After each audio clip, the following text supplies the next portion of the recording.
some of the thinking that's going on inside of our practice, and set up a conversation with the three fellow panelists, which I'm going to introduce now, and then we'll go through a bit of a conversation lead in for questions and answers. Hopefully we have a pretty interactive session here as we go along. So the first person on my left is Jackie Davis. She's from Dynamic Glass. Ron Heile from the University of Cincinnati, and Lee Lucklear from Virginia Tech. So I'm going to start off with this quote from Malcolm X, because for me this is really the basis that we're all sort of operating in terms of looking at the future and really thinking about where we are as we lead the conference here. For us, I think it's also about the kind of decisions that we make moving forward with the building stock that we have. So I like to use this slide because in some ways you could just sort of use one image for almost all of them, but the very bottom suggests sort of where the classroom in the future is going. But I would actually suggest that maybe it's actually much different conversation than that, and it's being driven by two different conditions. The first one is the future of the workplace, what companies are looking for in terms of hiring graduates and the kind of businesses that will exist, the kind of jobs that will exist in the future. And the second is the type of students that are coming to each one of your institutions. Sort of digital natives 2.0. This is post-millennials and the kind of sensibilities of this group. And this kind of conversion from the top down, from the workplace, and sort of the bottom up from the students creates this really interesting dynamic for higher education. So the first part is modern workforce idea, the idea that there's a massive paradigm shift in terms of the workplace and the demands that companies are looking at for graduates. And it's really about this paradigm of engagement, the notion that we are moving less away from hierarchy and more towards community, that people are really about empowerment and less about instruction and more about dialogue. And that middle piece I think is key, especially as we look at higher ed and classrooms. This paradigm moves from kind of singularity to shared purpose, much more about collaboration and the notion kind of stage on the stage. And this is really being predominantly driven by workplace in our experience in terms of looking at it. This is our office in Los Angeles. We overtook an existing bank building and was part of a concept that we put out for this notion of hackable buildings. Hackable buildings are the idea of repurposing buildings in a really aggressive way, which kind of led and prompted this panel. And this evolution of the office building has gone from perimeter offices all the way to the kind of highly collaborative environment of 3.0. And you start to see this need for creative spaces show up in all kinds of industries. These creative spaces, I think, are what are really driving this demand for collaborative space in higher education and the need to highly utilize space from a third space point of view and kind of a variety standpoint. You see this in companies like Facebook, which we completed their first campus. This is not your run-of-the-mill office space. These are not your run-of-the-mill workstations, but this is the kind of environment that we are prepping as a collective to go into. Now, I understand that not every company is like this, but we were having a discussion last night. Every company is a tech company on some level now, and what their general culture is, and it needs to acknowledge that. The acknowledgement that space in between, sort of the standard lobby space is also a space for exchange, and that sort of prompting of that is key. You can start to see that in a lot of the education work. The second project is a project for Airbnb, and this is a reuse project, and we were talking about Virginia Tech as sort of established vernacular. We respected the outside of this building, which has gone through a number of different changes over time. But it was really about, again, sort of bringing people back to areas that have a sense of community and this almost sort of collegial feeling around the interiors. These kind of environments are what sort of are being driven from the top down in terms of the demand and the ability for people to be able to operate in this kind of condition. So now you start from the bottom up. When we talk about Digital Natives 2.0, this is a high school that we had just completed in El Segundo. And another project in Santa Monica. So these are three small spaces inside of a school, and the interesting story here is that AT&T came to a company called Game Desk. They gave them the largest grant they'd ever seen before to do 3 spaces inside of a middle school, to do a makerspace, which at this point we've seen makerspaces a lot, but most interesting was that they wanted to build a space that allowed kids to build their own curriculum. So the kids that are in here are working with the staff, the guy in the green shirt and the guy on the left working, to build games.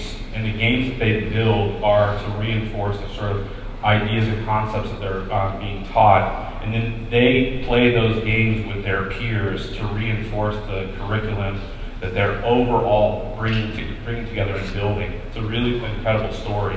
It's this sort of environment and the environment of taking buildings and modifying them as we move forward, the expectation and sort of understanding this happens, I think, is creating this really dynamic condition in higher ed. So in the case of Weisburn, we took this existing office building that had formerly been in the aerospace industry and collapsed it in terms of the amount of size that we needed. I think Lee was the one who asked, so you reduce square footage? I said, yeah, but it's better square footage. We had really poor natural daylight. We looked at a number of different glass technologies, but the idea here was that by removing it, we could actually get really great natural daylight. So the image on the bottom left shows the amount of building that we removed. We removed almost a third of the overall building. We poured a courtyard down through the middle of it and really built on this idea of sort of the collaborative heart or atrium space that allowed students from different grades to see across one another in what was formerly an office building. It's an incredible project moving forward, and I think it's establishing sort of an expectation for what we see as we look at higher ed. So I want to use the next couple of projects to set up a dialogue between the four of us about this need for adaptable spaces. And I know the term is called future-proofing, but it's really about a sort of inherent flexibility and sort of nimbleness that I think a lot of people are beginning to see in higher ed. The notion of permanence is a really interesting question, and I think we're going to talk about it a little bit more. So the first one is the New York School of Interior Design. And what I think is fascinating about this project is that it really flips the classroom in an interesting way, which is that people are coming to class to do the work. They're given instruction, and then they go back and actually read the books, do the research, and they come back to the classroom to interact with the teacher and interact with their fellow students. They put a really large importance on the relationship of interior to exterior. The renovation of the existing building is, again, sort of a preservation exercise, but it's a super nimble space. So classrooms are sort of almost startup-like. They're highly adaptable. So the back wall of this is actually a garage door that opens up. It goes out and into a third space, which is the hallway space, which is, again, kind of breakout space. They start to operate almost more like office spaces in that sort of way, but it's that sort of seeming sort of removal of separation that I think you'll find continuous in each one of these conditions. That and the flexibility. So two different rooms adjacent to one another can operate in a multitude of ways throughout the day. I think we'll see that in some of the examples as well. So the last project I want to use to kick this off is a project at ASU. We just completed this project and we give everybody a sense of orientation. That's the south side of the building. And the reason it's there is to deal with the solar heat gain that the southwest United States sees, and in particular Phoenix sees in the depth of the summer. But the classrooms here are really amazing. The classrooms are, in some cases, micro classrooms, so you start to see groupings of 6. They're almost what we would sort of see in a conference room setting. But a teacher can come and do breakout sessions with groups of sort of 4 to 5 students at a time. It's no longer sort of the large format. Students can also break out and go down and work in what used to be study carrels, but you see all the dividers removed, and a very specific window for that condition is set up. I think as you get into these larger classrooms, one of the biggest things that we start to see is actually a lot of the glass at the perimeter being moved very high and very low, which I think prompts an interesting question about reuse. And you see that in this condition where we're using classroom spaces that have groupings or clusters. The students are able to move to the perimeter, the screens are able to go up and down, and windows start to show up at the very top and the very bottom of the far end wall. We won't say that any wall is the teaching surface, because arguably everything is a teaching surface, but you start to see a sort of repeating sort of theme in this project to maximize daylight in terms of penetration, but also maximize that sort of 3.5 to 6 foot band of writable and interactive surface. So the glass. So on the south side of this project, we had a fairly large buffer, and it mitigates about a 12 to 14 degree temperature shift in the summertime. So that screen is doing a lot of work to shade the glass. And what we'd like to be doing is actually have spaces that aren't necessarily screened as much as this one has to be in Phoenix, but actually have a lot more natural light from the northern side. And I think what we see in this space is that we have a lot of students coming to kind of collective spaces. They want to interact with one another and they want to engage in conversation from a collaboration standpoint. So one of the things we talked about was how's that done? With Jackie, we've been talking about the use of technology and glass in particular. So can you talk a little bit about how view sort of plays into this? Because this is one of the examples that you had shared in terms of sort of the dynamic glass and the variation that can happen. Yeah, thank you, Shawn. You know, I think all of you have designed with a lot of glass on your campuses, and that's becoming very commonplace across higher ed in pretty much every single sector. And like Shawn shared, for projects like ASU, to control glare and heat for that kind of condition, you have to put up blinds and shades. Well, they did a beautiful job with that, but if that's not something that you want, you don't have to execute on that kind of design anymore. So I've had the benefit of talking with a lot of you the last few days about dynamic glass, and but I want to just make sure we have a shared understanding of what it is and how it functions. So this is a time-lapse video of the southern and western exposure, and throughout one day's period. So you see that it's going to darken on the southern exposure, and then it will predictably tint on the west elevation throughout the day. Can you play the video?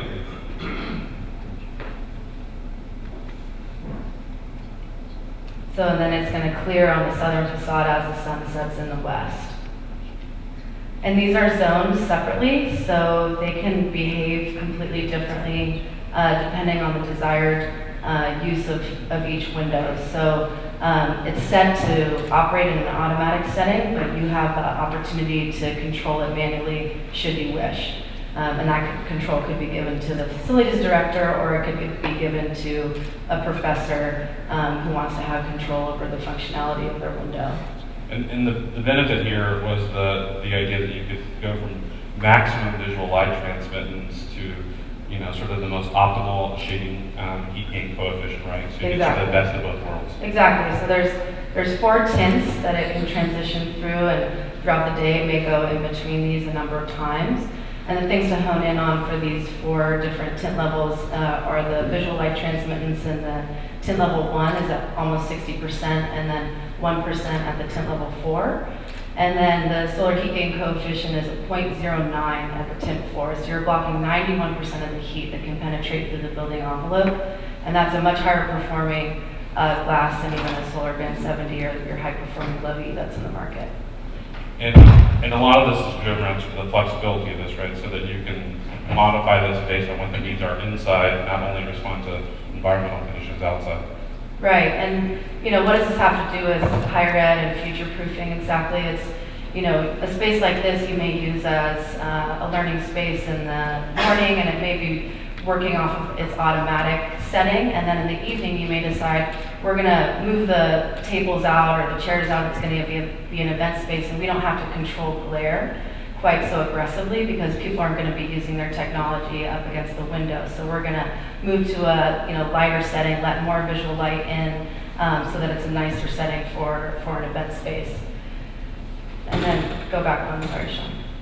And the other thing, that's flexibility in real time, right? But you also have flexibility over time. So let's say that you have an event or a space that's set for a learning space now, but 15 years from now you decide that you need to repurpose that space as a laboratory. Well, in a matter of minutes, we can change the automatic program for that glass so that it's controlling for heat and for glare and for daylighting and for energy efficiency to meet the functional needs of that specific space. And a lot of this sort of external portion is based on energy codes. I mean, I think the response to this is pretty huge, not only with things like Living Building Challenge and LEED, but also where things are getting going with the Better Buildings Challenge. There's a question, so how many institutions are adopting the Better Buildings Challenge? 1, 2, kind of a handful, okay. And I mean, there's already a commitment from the White House to commit to federal government greenhouse gas emission reductions, which drive this. And in California, we also have Title 24, which is aiming for net zero by the year 2030 in all commercial buildings and I know a lot of institutions are also looking at it just from an energy liability standpoint. These were a couple of the examples that you had shown, right, with some fairly large expanses of glass. Yeah, and what I want to go back to as well is for what's driving prescriptive building code is a lower window to wall ratio while still demanding certain thresholds of daylight coming into the space depending on the floor plate. And what's unique about dynamic glass is that in 2013 ASHRAE 90.1, it recognizes the highest visual light transmittance and the lowest solar heat gain coefficient. So you really do get the best of both worlds in that regard. Yeah, a couple quick project examples. This is Southern Methodist University. This is 3,300 square feet of vision glass, and the slits that you see in the oculus are actually screens that come down because this is a dining commons in the middle of a residential complex. So they use this as a flexi space to have events in the evening and can control the glass accordingly to have screenings and presentations in the space. This is for Colorado State University. This is a ballroom. They have movable walls and they have up to 5 different programs happening in this space at any given time. And the facility service director shared with us that he can actually rent the space that has dynamic glass for a higher price because A, he has increased usable floor space, people can sit closer to the window, and B, people have this unobstructed view to the outdoors and to the Rocky Mountains to the west without any obstruction of blinds or shades. And this third project I share not because it's a beautiful building, but because our technology isn't just for new construction, it's for renovation as well. And they were updating the infrastructure for this building. We're actually going to have to drop the ceiling height in order to make room for the new HVAC system. And because of the performance of View Dynamic Glass, they were able to eliminate that need and cut the CapEx cost of the update by $300,000. So I think the whole notion of renovation, I think, leads from some of the work that you guys are doing at the University of Cincinnati, and this residential project, which when we start talking about it, is a pretty incredible project in that it's 3 towers. One of them has been completely reskinned, and then you're now moving on to the second one. Is that right? Yeah. So about 10 years ago, these towers reached 40 years of age. They were needing a half-life renovation in the worst way, and so we started on one of them in around 2008 or so, but the seismic code required too much addition to the structure to make it a feasible project. So they had already torn the skin off the building, and at that point they basically had to tear down the building. So instead of 3 buildings, there are now 2 sitting there. And luckily the code changed to where we didn't have such strong seismic requirements. And our structural engineer said, you know, if there's an earthquake, the building will be damaged, but it will not pancake. And that's what we wanted to hear. So we moved forward with the next phase. And go back. All of those buildings have fins, concrete patios coming out of the side. So they acted as fins for cold air, and the columns were exposed on the exterior, and they just brought a lot of cold into the building. So what we did is we wrapped the building in glass, as you can see on the right picture, and then on the bottom left is a picture of it at night. And what we ended up with is the 7th most luxurious dorm in the nation, according to a recent survey. And I think it's really luxurious, more so from the inside than the out, although the outside is beautiful. But it's just a neat way that we were able to renovate this. And if you go to the next picture, you can see now that we're starting on the second one. It's going to be a twin sister. So we're really exciting. It's been a very popular dorm. It fills up in a matter of minutes. Houses about 450 students. So when we get this one done, we'll house another 900. And this gives us space there are 2 more high-rises on our southern part of campus that are approaching the 40 years of age, and we'll need to be doing a major renovation of those also. So there's a couple points in there that I think are really important. One is, you know, the adaptability of going down to sort of the chassis of the building. 2 is improving the mechanical performance in this gateway, capturing all those patios and anything that was a thermal bridge. And then the last one, which is maybe not able to be seen as much in this image, probably at the distance that everyone hears at, is the transparency in the glass is actually pretty high. But there's also fritting, and there's shades behind. And this is where I think it gets into this kind of long-term flexibility of, you know, how to deal with the glass in a way that's, you know, the best for the long-term value of the project. So it starts to go towards the next project, which is the campus service building, very different kind of structure to deal with, right? Yeah, this, the state of Ohio found it in their budget to put a brand new interchange in a dense urban environment on Martin Luther King Drive, which is a main east-west route between 71 and Interstate 75. And because of that, there's been a move to have a technology corridor. And we owned a building that was just a block south of this interchange on Reading Road. And it's an old Sears building. You might recognize it by the tower, an old Art Deco type building.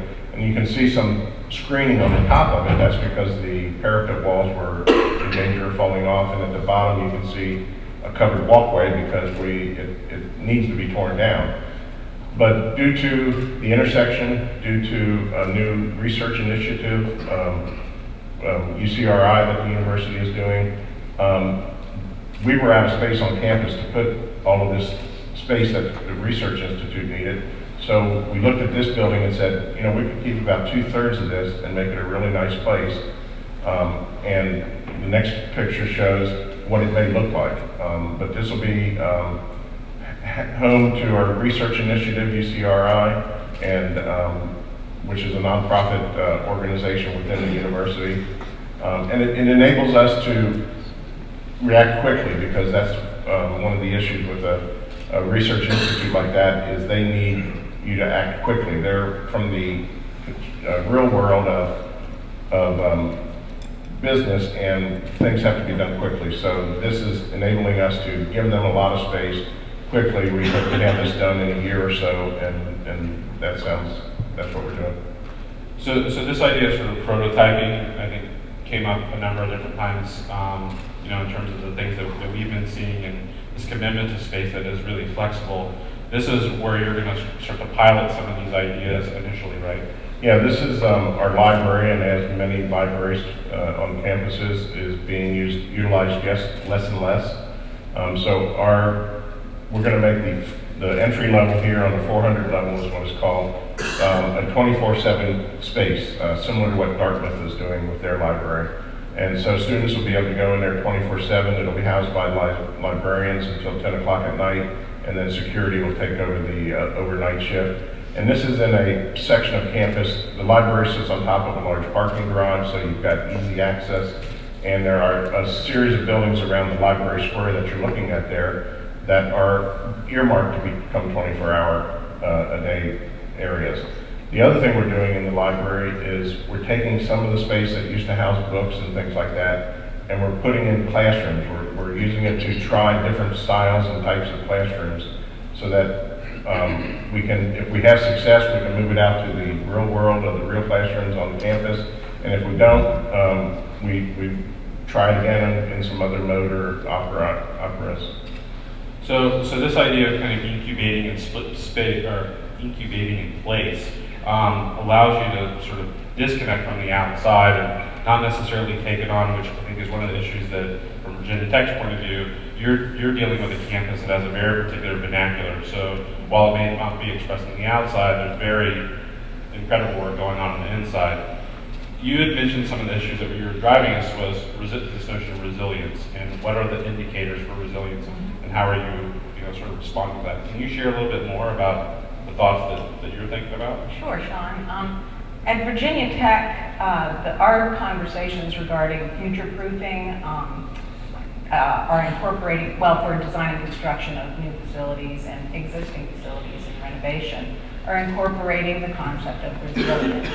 And actually, this concept was introduced to me by students in our building construction department who would come to me to interview me and how we're incorporating resilience in our building, and I thought, what is that? So resilience is about adaptability to change. So it incorporates the concept of minimizing your economic and environmental footprint, but it's more than that. It's adaptability to change. So it's this concept of making our spaces as flexible as possible, and also sustainability certainly informs the concept of resilience. So we look to that kind of thinking when we're starting a project, whether it's a new construction or a renovation of existing space. So, Yeah. I was just going to say, so a number of your projects deal with the renovation of existing buildings, some quite historic. If you talk about some of the challenges that you've had and how you've overcome them. Certainly. This type of architecture is typical of Virginia Tech architecture. These buildings were built in the early 1900s. I think that it's like 1907 to 1924. And I think if you'll recall the earlier session that David Cadmus from Sightlines talked about, he was an advocate of demolition of an underused asset. Well, we can't bring on the wrath of our Department of Historic Resources. We are a public institution, so we can't demolish these buildings. Originally, they were laboratories. Well, low floor to ceiling heights, no utilities, no air conditioning in these buildings, so we're having to do adaptive reuse, and we're turning them into primarily office spaces, which we need. So we're saving these buildings, we're gutting them, we're keeping the exterior. Our campus is built of Hokie stone, and we have our own quarry, so it's a local material. And all of our campus buildings need to incorporate a large percentage of Hokie stone, particularly the central campus buildings. As we move out, we gravitate a little bit farther from that, but the Board of Visitors feels very strongly and critiques our design about how much Hokie stone we have on our buildings. So Leland, from an ROI standpoint, because you're both sort of showing examples of adaptive reuse, sort of looking at projects moving forward. What is the timeline that you sort of benchmark yourself against, hoping for an ROI on what you're doing? Okay. Well, as I said, these buildings are over 100 years old, and our goal is to build buildings that will last that long and longer on the exterior. The interior, however, is another story. I guess these buildings were probably, a couple of them were renovated in the 60s, and not much has been done to them since then. So, we're looking at nowadays with the new technologies and the way technology advances so quickly, we're incorporating as much of that into our projects as possible, with the idea that in 40 years, we'll do another major renovation on the interior. We'll do minor renovations in the meantime. So with this, we're a public institution. We don't get a lot of state funding like we used to address these issues. So 100-year outside, maybe 30 or 40-year inside. And we're on a university that's pretty much landlocked because of the neighborhoods that we're next to. And so we really look long and hard at buildings before we tear them down to see if they can be reused. We are in the process of, it took close to 6-7 years to actually get all the approval, get everybody moved out, to tear down just a small laboratory building that was built in the 1920s. But it needed to come down because the floor loading wasn't there. So we look at everything. The main reason we're looking to keep the Sears building is that the structural bones were strong. The floor loading was 125 pounds a square foot. You don't find that in most buildings nowadays. So that was a big driving mark in keeping that building. So that it just depends on what the building bones are, I think, more so than anything for us. We have some buildings that they need to be torn down just because the inside patterns of them are not functional. They don't work well, and no matter what you do to renovate it, it's hard to get it to work well because of different levels inside of the building. So that's all plays into part of our decision making. Sure. Well, I mean, this idea of how you blend what is new with what is already existing, I think is probably a conversation going on any campus right now. If it's, to kind of assemble all new buildings that have a variety of different aesthetics, or if it's to live with one that is established, it certainly plays into this idea of, preserving and looking at the future. The other thing that we talked a little bit about is the notion of classrooms, and I showed some examples of the work that we've been doing, but I'd really like to hear from both of you and Jackie too about the role that the glass plays in this. But where our classrooms headed. I mean, there are notions of traditional classrooms, which are about getting chairs that are movable now, and you can reconfigure them. They could be in sort of the more traditional example that's on the top right of the screen, something that's more sort of breakout space that's on the bottom left. But there are a lot of different sort of models here. One of the things that both of you mentioned before was this idea of the resistance from faculty in certain instances, and so you have to have maximum flexibility because you have the entire spectrum. Can you share a little bit about your experience, and Jackie, in terms of what you're starting to see in the work that you guys are doing as well?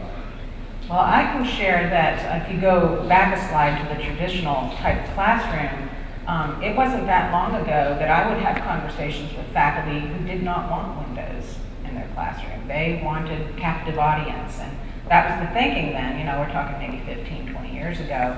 Now, it's the entirely opposite. Students want natural light, faculty want natural light. They would have all glass if they could. So having the new technologies in glass is fabulous for us because there's energy savings as well as it meets our expectations for our customers. Other classrooms,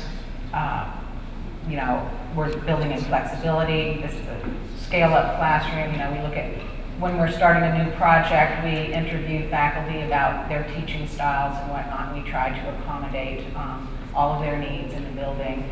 We're building a new classroom building now that's going to be a 100% general assignment, which is highly unusual for Virginia Tech. It's not assigned to a college or a department. So maximizing flexibility is really important because it'll be interdisciplinary space. So, there's a couple different examples here, kind of clustering classroom. The one that I wanted to sort of use as the segue to open it up was this idea of a broadcasting studio. And this is something that, for me and my studios in Los Angeles, we've seen the tech industry power from Silicon Valley in a massive sort of wave in LA. One of the things that's driven that is the idea of creating content and the generation of content that they can go and publish. And so we're starting to actually see more companies and more institutions develop studios like this to be able to get into that sort of mindset. Can you talk about the challenges of this? I mean, you talked about sort of an administration change that at one point was very pro-interactive, and then now it's kind of going towards classroom, be on campus, be communal, be face-to-face. What these kind of facilities allow you to do, it's a little bit of both, right? It is. It's both. Trying to get the best of both worlds so that we can broadcast content. And for our institution, we're thinking mostly of broadcasting content to our students. So we're flipping the classroom a bit, and we're trying to offer something for everyone. So instruction may be offered online and in the classroom, so it's recorded. So a student may start off going to class, in a standard way in the classroom and decide, well, I can get this online and I can meet with my students in group study, my fellow students in group study, and support the rest of the classroom content that way. Or they may want to do it the other way around. They may start off watching online and think, oh no, I need some face-to-face. So they have options. This kind of space is very specialized use. So we try to offer teaching and the recording as well. But it brings challenges about teaching walls and audio-visual in classroom. All of these questions come up, and all of those things are addressed by some of the new technological developments that we have today, and we are incorporating in all of our new buildings and renovations. So what do you think, Ron, what do you think is the number one sort of obstacle sort of limiting you as you enter into these projects? Well, we have just started a committee of many different people to look at what the classroom of the future is going to be. So it's really trying to get a consensus through a large group of people to move forward. The second obstacle is obviously money.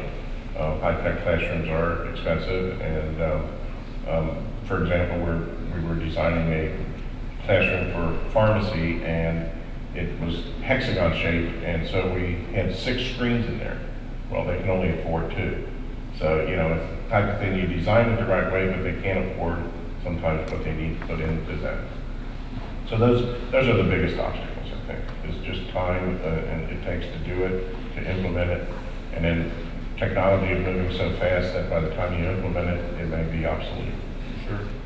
And Jackie, in terms of the dynamic glass, what are the obstacles that you've seen in terms of projects moving forward, and what are the points where you sort of remove the friction and are able to really to advance the idea? Challenges would be, you know, we've been used to blinds and shades forever, and we don't know necessarily that another reality is now possible, and we haven't yet experienced what those benefits could be. And so a lot of times what we do, and we would offer this to any of you in the audience, is to do a pilot on your campuses and in your offices so that you can experience what it's like to have this unobstructed, consistent connection to the outdoors, and what that means for how you feel during the day and how you perform in your given job. And that's how we typically try and get people to understand how this could benefit them and the people on their campus. Well, I mean, I'll volunteer. Well, you know, I think one of the other things is thinking about it from a systems point of view. I mean, this is a project that's going on at Virginia Tech, and I just sort of use it as an example to ask the question, which is, you know, there's kind of standard perimeter wall, there's the space in the middle, the space that's oversized, so there's some great kind of third space opportunities for people. But, you know, if you're trying to think about something like dynamic glass, it's not just about the isolation of that system and looking at it at a line item on an estimate. It's actually, how does that affect the mechanical cost? What is the long-term flexibility? So there are relationships there that, you know, you might want to share, because I think those are important stories to tell. I think you told a really great one in the example that you had up. Yeah, exactly. It's because of the performance of the glass, you're able to downsize the size of the HVAC system that's required, and also, you know, it's BACnet compatible, so it ties into your lighting and to your whole system. So it really is starting to create, you know, looking at the building as a holistic system, and this is just one element of it that fits in with the rest of the plan. So. I mean, it's sort of building really smart chassis of buildings. I mean, I use that example because Gensler's you know, legacy has clearly been corporate interiors over its 50-year lifespan. In the last 15 years, we've broadened our practice, and the education studio that I'm part of in Los Angeles, you know, we're borrowing from a lot of the understanding and sort of the spirit of other industries, either be it workplace or hospitality, which we see having a very big impact on education in terms of the kind of services that are there. I wanted to use the last 10 minutes to sort of open it up to questions. I mean, I think you have 3 really diverse panelists here, and they represent very different kinds of campuses. You're talking about sort of the notion of sprawl on one campus and the notion of urbanity in another, and the kind of technology that Jackie represents. But open up the last 10 minutes to questions. Anybody want to start? Wow. We need more coffee. Are we that good? Everyone had fun last night. Yeah, I do have a comment, though, about the cost. That is one of the things that is, you know, always challenging for us. We always have budget limitations. We all know that. We all experience that. But the conversation at Tech has shifted a little bit, and I'm glad to say that it's not just about first cost now. So, like with dynamic glass, you know, we evaluate it from a life cycle perspective, rather than just first cost, which is, you know, what we used to have to do years ago. So now we can open and broaden the conversation a little bit there. Well, I got more questions if there's no one in the audience, but anyone else? So let me ask you, what, in terms of the projects that you have coming up that you think are, you know, the most interesting projects, or to represent the way that your campus is really looking at kind of a model and moving forward, what are the other projects that you can share that are out there?